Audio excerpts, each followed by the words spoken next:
राधे कृष्णा दोस्तों। तो चलिए हम आज की कहानी को शुरू करते हैं। हमारी आज की कहानी अधूरी विद्या। एक बार की बात है, एक गांव में एक बूढ़ा आदमी रहता था। वह बड़ा अजीब किस्म का था। कहा जाता था कि उसे ऐसा मंत्र आता था जिससे वह कब्र में दफन पैसे और कफन निकाल लेता था। गांव के लोग उससे बहुत डरते भी थे और उसकी चालाकी की कहानियां फुसफुसाकर सुनाते भी थे। एक दिन वह किसी जरूरी काम से दूसरे शहर में गया। रात हो चुकी थी, इसीलिए वह एक पुरानी सराय में ठहर गया। वहाँ कई और मुसाफिर भी रात गुजारने के लिए रुके हुए थे।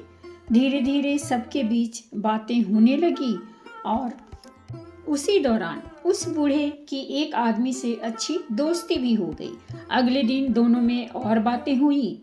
पता चला कि वह दूसरा आदमी भी कोई मामूली नहीं था। वह तांबे को सोने में बदलने का हुनर जानता था।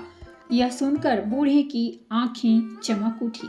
दोनों ने तय किया कि वे अपना अपना ज्ञान एक दूसरे को सिखाएंगे। दूसरे दिन उस आदमी ने बूढ़े को बड़ी लगन से तांबे को सोना बनाने की कला सिखाई। बूढ़ा तेज दिमाग वाला था, उसने वह विद्या तुरंत सीख ली। अब बारी थी बूढ़े की। वह भी अपना रहस्य साझा करने को तैयार था, पर बोला, मेरी कला यूं ही नहीं सिखाई जा सकती। इसके लिए जरूरी है कि इस शहर का कोई अमीर आदमी मरे, तभी मैं तुम्हें वो मंत्र बता पाऊं। यह सुनकर वह आदमी सोच में पड़ गया। आखिर यह कैसी विद्या है जो किसी की मौत पर निर्भर करती है। कई दिन बीत गए। एक दिन खबर फैली कि शहर का एक अमीर आदमी मर गया है। यह सुनते ही बूढ़ा और उसका नया साथी बहुत खुश हुए। अब वह रात भी आ गई थी जिसका इंतजार दोनों को था। बूढ़ा बाजार गया और थोड़ा सा मांस खरीद लाया। उसने उसके 3 बराबर टुकड़े किए। शाम ढलते ही दोनों कब्रिस्तान की ओर चल पड़े। चारों ओर सन्नाटा था, बस हवा के झोंके और झींगुरों की आवाजें गूंज रही थी। कब्र के पास पहुंचकर बूढ़े ने एक टुकड़ा जमीन पर रखा और कुछ अजीब सा मंत्र पढ़ने लगा। वह जानबूझकर जोर जोर से पढ़ रहा था ताकि उसका साथी हर शब्द को याद कर सके। फिर उसने दूसरा मंत्र पढ़ा और दूसरा टुकड़ा कब्र के पास रख दिया। अचानक मिट्टी हिली और कब्र में से वह मुर्दा उठकर खड़ा हो गया। मुर्दे ने अपने हाथों से वे पैसे जो लोग उसे दफनाते समय साथ रखे गए थे और अपना पूरा कफन बूढ़े की ओर फेंक दिया। बूढ़े ने जल्दी से सारा सामान समेटा, तीसरा मंत्र पढ़ा और तीसरा टुकड़ा मांस कब्र के पास रख दिया। मुर्दा वापस लेट गया। मिट्टी फिर समतल हो गई और कब्र मानो कभी खुली ही ना हो। दोनों साथी चुपचाप वापस सराय लौट आए। रात गुजरी और सुबह होते ही दोनों ने एक दूसरे से विदा ले ली। दिन गुजरते गए। वह आदमी जो तांबे को सोने में बदलना जानता था, वो उसने सोचा कि काश कोई और अमीर आदमी मरे और मैं स्वयं भी उसकी कब्र से पैसे और कफन निकालने का हुनर को आजमा कर देखूं। कुछ दिन बाद उनके शहर में एक सेठ मर गया। सेठ बहुत अमीर था। उस आदमी ने विचार किया कि अब अपनी कला को आजमाना चाहिए। वह मन ही मन बहुत प्रसन्न हुआ। उसने भी 3 टुकड़े मांस के लिए और कब्रिस्तान पहुंच गया। कब्र के पास उसने पहला मंत्र पढ़ा और मांस का एक टुकड़ा कब्र के पास रखा। दूसरा मंत्र पढ़ा और मांस का दूसरा टुकड़ा कब्र के पास रखा।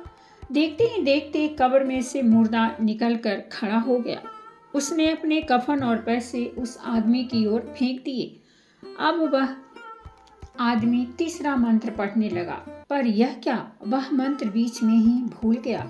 उसने अपने दिमाग पर बहुत जोर डाला, परंतु उसे मंत्र याद नहीं आया। वह बहुत डर गया। भयभीत होकर वहां से भागने लगा, परंतु वह मुर्दा भी उसके पीछे पीछे आने लगा।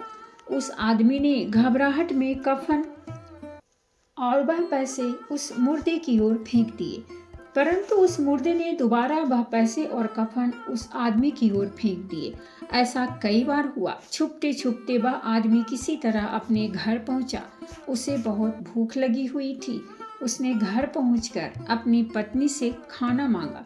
हड़बड़ाहट में जल्दी जल्दी खाना खाकर हाथ धोने और कुल्ला करके बाहर निकला तो क्या देखता है, वह मुर्दा चलते चलते उसके घर आ गया है। उस आदमी ने जल्दी जल्दी अपनी घरवाली को सारी कहानी सुनाई और कहा कि मैं अब घर नहीं रह सकता, यह मुर्दा मुझे घर पर रहने नहीं देगा, मैं जंगल में चला जाता हूँ, तुम रोटी पानी मुझे वहीं पर दे जाया करना। वह आदमी जंगल में चला गया। वहां पर उसने एक जगह अपना डेरा जमा लिया। मुर्दा भी उसके पास ही रहने लगा। उसकी पत्नी रोज उसे खाना पानी दे जाती, परंतु अब वह बहुत परेशान और उदास रहने लगा। एक दिन उसकी पत्नी ने उसे मशवरा दिया कि अपने गुरु के पास जाओ और इस मुर्दे को दोबारा कब्र में भेजने का उपाय पूछो। पत्नी की बात मानकर वह एक दिन अपने गुरु के गांव गया। वहां उनके घर रात को गया क्योंकि वह मुर्दा भी उसके साथ चल रहा था। छुपते छुपते जब उसने गुरु का घर ढूंढ लिया तो बाहर से ही अपने गुरु को पुकारने लगा। उसकी आवाज़ें सुनकर भीतर से एक महिला बाहर आई। उसने उस आदमी से पूछा कि आप कौन हो। उस आदमी ने सारी कहानी उस महिला को बता दी। उस महिला को रोना आ गया। उसने बड़े दुखी होकर कहा कि उसके गुरु को मरे हुए 3 दिन हो गए हैं। यह सुनते ही वह आदमी और भी चिंतित और परेशान हो गया। उसने गुरु की कब्र के बारे में जानकारी ली और सोचा, चलो गुरु को प्रणाम ही कर आता हूँ। उस महिला ने उसे कब्र का पता बताया। उस आदमी ने रात जंगल में बिताई। बड़ी मुश्किल से एक मरे पक्षी का मांस मिला। उसके 3 टुकड़े किए। दूसरे दिन रात ढलते ही वह कब्र की ओर चल पड़ा। उसने मंत्र पढ़ा और एक टुकड़ा मांस उस कब्र के पास रखा। उसने दूसरा मंत्र पढ़ा और मांस का दूसरा टुकड़ा दूसरे कब्र की ओर फेंका। कब्र में से मुर्दा निकलकर खड़ा हो गया। उसने कब्र में से सारे पैसे और कफन उस आदमी की ओर फेंक दिए। शिष्य बोला, गुरुजी प्रणाम, आप मेरे गुरु हो, मुझे आपके पैसे और कफन नहीं चाहिए, मुझे आपका आशीर्वाद चाहिए। उसने गुरु को नमस्कार करते हुए वह पैसे और कफन गुरु की ओर फेंके। साथ ही कहा कि गुरुजी, मुर्दे को दोबारा कब्र में भेजने का तीसरा मंत्र मैं भूल गया हूँ, कृपया करके मुझे सिखाओ। गुरु का मुर्दा कुछ न बोला। उसने पैसे और कफन दोबारा उस आदमी की ओर फेंक दिए और चुपचाप कब्र के पास खड़ा रहा। अब कभी वह आदमी पैसे और कफन मुर्दे की ओर फेंके और कभी मुर्दा उस आदमी की तरफ। अब शिष्य और भी घबरा गया। वह डर के मारे अपने घर की ओर चल पड़ा। जब उसने पीछे मुड़कर देखा तो एक के बजाय 2 मुर्दे उसके पीछे चल रहे थे। शिष्य फिर पीछे मुड़ा और दोनों से हाथ जोड़कर विनती करते हुए कहने लगा, हे गुरु महाराज, मुझ पर कृपा करो, दया करो, मैं तीसरा मंत्र भूल गया हूँ। मुर्दे को वापस कब्र में कैसे भेजा जाए? कृपा करके मुझे तीसरा मंत्र बताओ। परंतु गुरु का मुर्दा मुंह से कुछ भी नहीं बोला और अपने शिष्य के पीछे पीछे चल पड़ा। अब चेला बहुत ज्यादा डर गया। वह यह सोचकर घबरा गया कि पहले तो एक मुर्दा था, अब 2 हो गए हैं। रातों रात वह जंगल में उस जगह पहुंचा जहां वह रहता था। वहां जाकर सिर पर हाथ रखकर बैठ गया। वह डर के मारे कांप रहा था। इसी तरह डर से उसकी मृत्यु हो गई। अगली सुबह जब उसकी पत्नी उसे खाना देने आई तो वहां पर 3 मुर्दे देखकर घबरा गई। वह रोने चिल्लाने लगी, परंतु अब क्या हो सकता था? वह उसे घर भी नहीं ला सकती थी क्योंकि बाकी के 2 मुर्दे भी घर आ जाते। उसने जंगल में ही एक बहुत बड़ी कब्र बनाई और उन तीनों को उस एक ही कब्र में दफना दिया।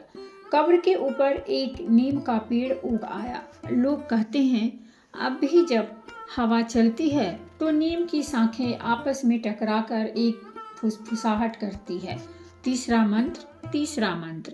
कहते हैं जो भी राहगीर उस जंगल से रात को गुजरता उसे दूर से 3 परछाइयां दिखाई देती, एक बूढ़े की, एक शिष्य की और एक अभागे बिना कफन वाले मुर्दे की।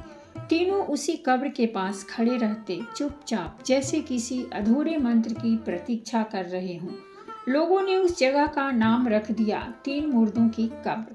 तो दोस्तों, इससे हमें शिक्षा यही मिलती है, लालच और अधूरी विद्या दोनों ही विनाश का कारण बनते हैं। जिस ज्ञान का उद्देश्य लोभ हो, वह ज्ञान नहीं, अभिशाप है। गुरु से मिली शिक्षा का सम्मान करना चाहिए, वरना वही शिक्षा संकट बन जाती है। तो दोस्तों, ये थी हमारी आज की कहानी, और अगर कहानी अच्छी लगी हो तो प्लीज़ हमारे चैनल को सब्सक्राइब कीजिए, वीडियो को लाइक और शेयर जरूर कीजिए। कहानी सुनने के लिए बहुत बहुत धन्यवाद। मिलते हैं हमें नई कहानी के साथ।